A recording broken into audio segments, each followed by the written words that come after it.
মমতা বন্দ্যোপাধ্যায়কে জবাব ফিরিয়ে দিয়েছেন বিজেপির জাতীয় মুখপাত্র সুধাংশু ত্রিবেদী।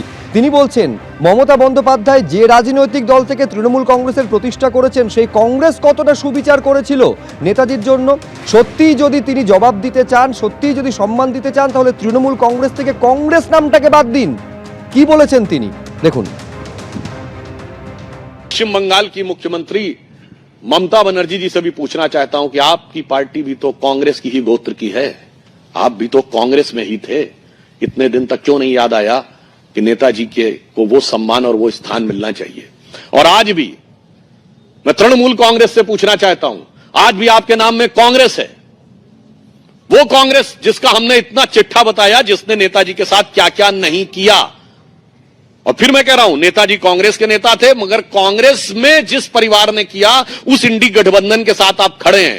यदि नेताजी सुभाष चंद्र बोस जी के प्रति आपके मन में लेश मात्र भी सम्मान है, तो तृणमूल कांग्रेस को अपने नाम में से कांग्रेस हटा देना चाहिए।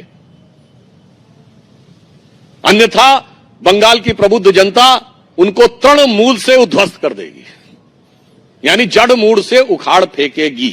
পুলিশি প্রহরায় যাদবপুর বিশ্ববিদ্যালয়ে হলো সরস্বতী পুজো। ক্যাম্পাসের ভেতরে তৃণমূল ছাত্র পরিষদ এবং এবিভিপির উদ্যোগে যখন সরস্বতী পুজো হচ্ছে, গেটের বাইরে পুলিশের প্রহরা, সাদা পোশাকে ছিল পুলিশ, নজরদারিতে তারা ছিল। পুলিশের পাহারায় সরস্বতী পুজো, এটা লজ্জার। টিএমসিপি এবিভিপি দুয়েরই প্রশ্ন, এই পরিস্থিতি তৈরি হলো কেন? রেজিস্ট্রার বলছেন যে কোর্টের নির্দেশ পুলিশকে জানানো হয়েছিল, শান্তিপূর্ণভাবেই সরস্বতী পুজো হচ্ছে। আর এরই মধ্যে সরস্বতী পুজো দেখতে হঠাৎই ক্যাম্পাসে হাজির বীরভূমের কাজল শেখ। বাগদেবীর আরাধনা এটা একটা স্বাভাবিক ব্যাপার, কিন্তু যাদবপুর বিশ্ববিদ্যালয়ে যেভাবে সরস্বতী পুজো হচ্ছে, তাতে অন্যান্য বছরের তুলনায় সেই ব্যতিক্রমী ছবিটাই কিন্তু এবার ধরা পড়ছে।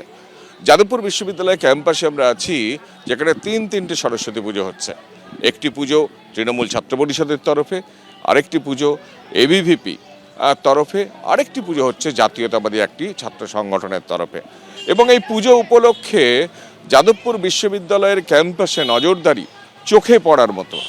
আমরা দেখতে পাচ্ছি রাজ্য সৈনিক বোর্ডের যে সদস্যরা এখানে থাকেন, তাদের উপস্থিতি যেমন চোখে পড়ছে, তেমনি কলকাতা পুলিশের তরফ থেকে, যাদবপুর থানার পুলিশের তরফ থেকে তাদেরও প্রতিনিধিরা যাদবপুর বিশ্ববিদ্যালয়ের গেটের বাইরে উপস্থিত আছেন। এমনকি সিভিল ড্রেসে যাদবপুর বিশ্ববিদ্যালয়ের পুলিশও উপস্থিত আছে। সব মিলিয়ে আমরা যেখানে দাঁড়িয়ে আছি, তার ডান দিকে একটি পুজো যেটা এবিভিপি করছে, আমরা যেখানে দাঁড়িয়ে আছি তার বাঁদিকে একটি পুজো যেটা তৃণমূল ছাত্র পরিষদ করছে, ছাত্রছাত্রীরা এসে যোগদান করছেন। কিন্তু এটা একটা অভাবনীয় ছবি যে পুলিশের নজরদারিতে, কড়া নজরদারিতে, তাদের উপস্থিতিতে গেটের বাইরে, গেটের ভেতরে এই পুজো হচ্ছে। এবং এর জন্য ছাত্রছাত্রীরা দায়ী করছেন কর্তৃপক্ষকে, যাদবপুরের এই যে নিরাপত্তাহীনতার পরিবেশকে, এবং তারা বলছেন এই পুজো এইভাবে করতে হচ্ছে, এটা তারা করতে চাননি। কিন্তু তারা এটাও দাবি করছেন, বা কর্তৃপক্ষের তরফ থেকে এটাও বলা হচ্ছে যে হাইকোর্টের তরফে নির্দেশের ফলে এই ভাবে নিরাপত্তার আঁটুনি দিয়ে পুজো করতে হচ্ছে যাদবপুর বিশ্ববিদ্যালয়কে। অর্থাৎ বাগদেবীর আরাধনা, সেটাও একটা পুলিশের উকিঝুঁকি, পুলিশের নজরদারিতে হচ্ছে রাজ্যের একটা শ্রেষ্ঠ বিশ্ববিদ্যালয়।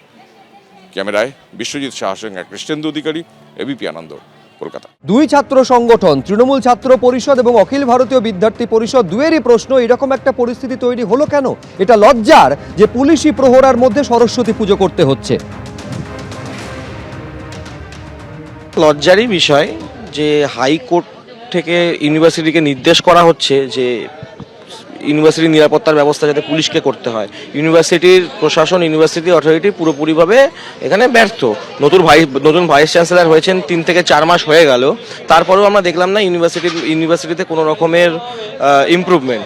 তারপরেও মানে একের পর এক ঘটনা ইউনিভার্সিটিতে ঘটে যায়। বছর ধরে পুজো করছি আমরা, যাদবপুর ইউনিভার্সিটির সব থেকে বড় পুজোটা আমরাই করি। আমাদের হাইকোর্টের ডিসিশনে খুব একটা যে পার্থক্য করবে সেটা নয়, আমরা যেরকম পুজো করি সেরকমই করছি, যেরকম সাধারণ ছাত্রছাত্রীদেরকে নিয়ে যেরকমভাবে আমরা সাড়া পেয়ে করি সেরকমভাবেই করছি। কিন্তু বিষয়টা হচ্ছে হাইকোর্ট এখানে হস্তক্ষেপ করতে হলো, এই বিষয়টাই হচ্ছে ইউনিভার্সিটির পক্ষে লজ্জার। ইউনিভার্সিটির ভাবা উচিত হাইকোর্টকে কেন করতে হচ্ছে, কল্যাণ বন্দ্যোপাধ্যায়কে কেন সওয়াল করতে হচ্ছে। পুলিশে নিশ্চয়ই আছে এবং ক্যাম্পাসের বাইরে পুলিশ আছে, আর সিকিউরিটি আজকে একটু বাড়িয়ে দেওয়া হয়েছে। আমরা তো প্রতি বছরই পুজো করি, এটা তৃতীয় বছর হচ্ছে, তার সাথে আমরা নেতাজি জন্মদিনও পালন করছি। তো এটা ভালো, আমরা ক্যাম্পাসের থেকে পারমিশন পেয়েছি, কিছু ক্যাম্পাসের অথরিটি আমাদেরকে সাপোর্ট করেছে। পুলিশি প্রহরা আছে, কিছু ইস্যু উঠেছিল, তার জন্য পুলিশি প্রহরা দিয়ে পুজো করতে হচ্ছে ক্যাম্পাসের মধ্যে। এটা বেসিক্যালি একটা লজ্জার ব্যাপার, মানে প্রশাসনের জন্য একটা লজ্জার ব্যাপার। একটা ইউনিভার্সিটির ভেতরে ছাত্রদের পুজো তো হচ্ছে পুলিশি প্রহরা দিতে হচ্ছে। বেসিক্যালি ছাত্রদের একটা ভয় দেখানো যে ভাই তোমরা পুজো আজকের দিনে হচ্ছে পুলিশ প্রহরাই করছে, তারপর দিন মিলিটারিতে করবে, তারপর দিন পুজো করাই বন্ধ করে দেবে। এই যে টেন্ডেন্সিটা পরপর চলে আসছে, এটা গভর্নমেন্ট ইম্পোজ করে চলেছে, এটা খুব খারাপ দিক আর কি। এবিপি আনন্দ, এগিয়ে থাকে, এগিয়ে রাখে।